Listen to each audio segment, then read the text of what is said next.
people are really angry about litter and want something done about it. For one thing, they want more bins. Just waiting for a train, I've drunk a cup of coffee, eaten a muffin, and bought a couple of newspapers. And then, of course, I will want to get rid of what's left. And there is no place to do that here. I mean, none at all. I know bins were removed back when the IRA was a threat, but what's happening now is that people are just dropping their trash and expecting that it'll be picked up.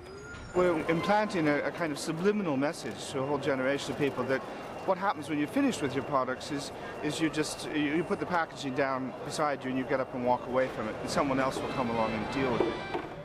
That's bad enough in a station, but extend that out to the rest of the country and you've got tons of litter blowing around the place.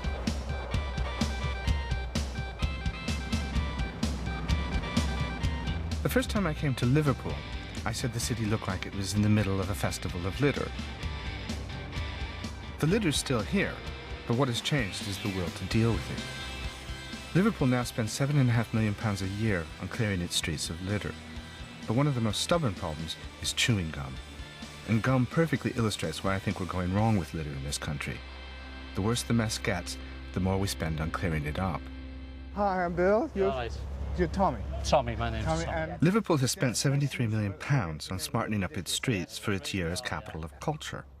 But now they're being pockmarked with blackened gum. How do we persuade people to stop? So I don't know where I'm going with that. I don't really think you can. I think it's just built into them. Once you finish chewing, you just... But it's just such an disgusting. unnecessary thing to do. It's totally disgusting. This disgusting habit costs us nationally £150 million a year. In fact, gum's so hard to remove that a single piece that costs 3p to buy costs 10p to blast away. I think the scale of the problem is just out of control, to be honest with you. I think it's just the amount of people and the amount of gum that's actually chewed. Everybody's immensely satisfied.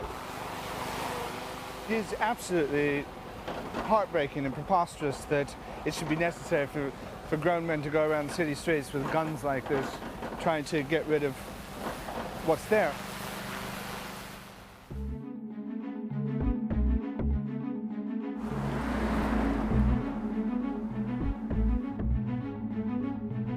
At least in the cities, most litter gets picked up at some point. But out here in the countryside, it tends to accumulate and becomes a more or less permanent feature of the landscape. The rubbish is coming straight out of car windows.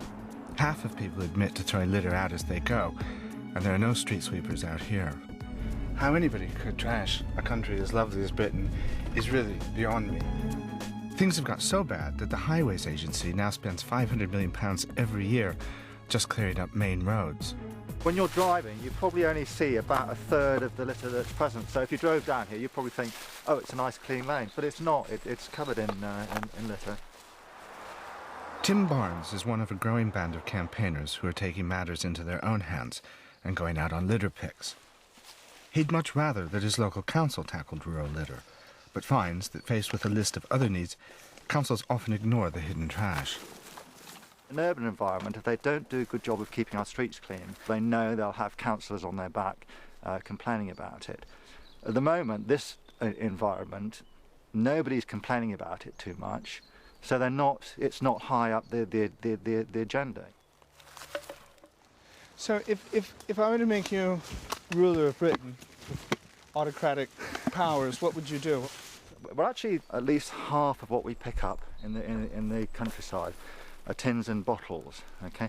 And that's where I think government action can have a big effect. Like me, Tim's convinced a return to an old-fashioned deposit scheme would cut litter dramatically. Because something has to be done.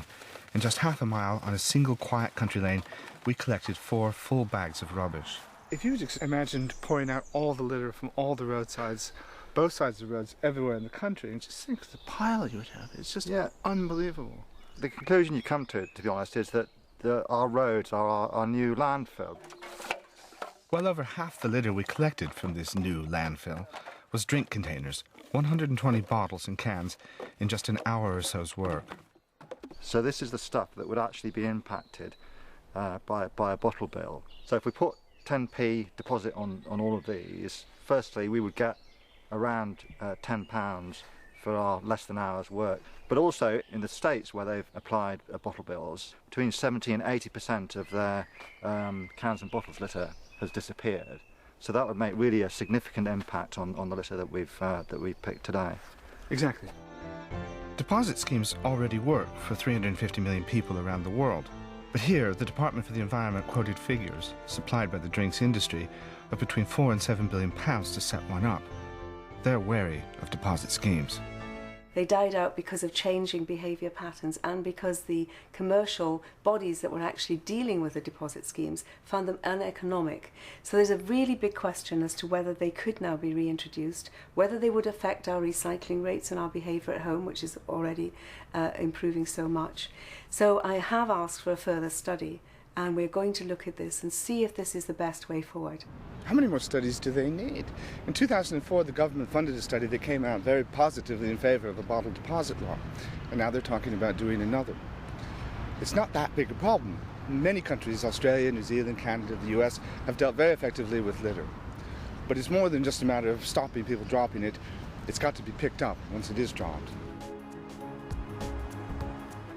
The fact is, it's our legal right to have litter-free streets and open spaces. If they're not, we can use the magistrates' courts to force councils and landowners to clear up. Steve McCormack has taken Barnet Council in London to task over the mess at Brent Cross. I've been driving past this particular spot for 2 years, looking out of my car window just over there, and every time I see this, and it's a disgusting sight.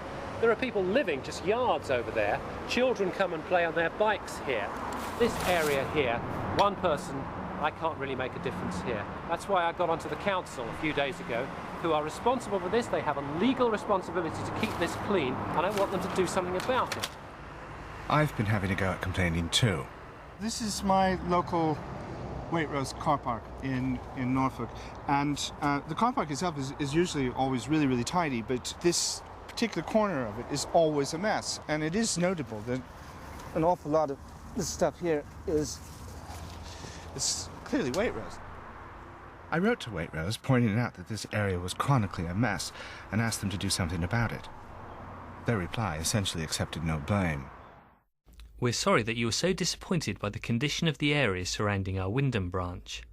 While the land referred to does not belong to Waitrose, we voluntarily worked with the Highways Authority to assist in its maintenance over a long period, including funding the cost of skips for clearing the site.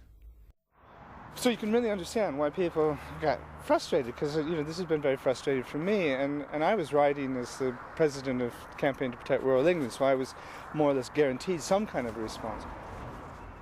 It's not that Waitrose is particularly bad, it's more that this is pretty typical of the way that large bodies seem to respond. They just go into a state of automatic denial. Waitrose wrote to me again and said that while the area was actually a separate nature reserve, they regularly cleared it of litter. I'll check next time I'm there. Nearly 3 weeks after his complaint to Barnet, Steve got a reply. The senior guy said to me, it would appear that my manager has located the area where the litter was accumulated, and this has now been rectified. This has now been rectified. So I thought, fine, they've done it. Well, I think next to nothing has been done. I don't think it's been touched. Look over here. That can there, it's probably been here 5 years. I don't really think they've taken my complaint seriously.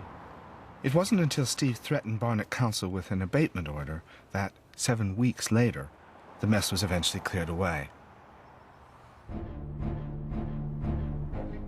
You could dismiss a lot of littering as thoughtless laziness, but there's one form of littering that's both criminal and deliberate: fly tipping.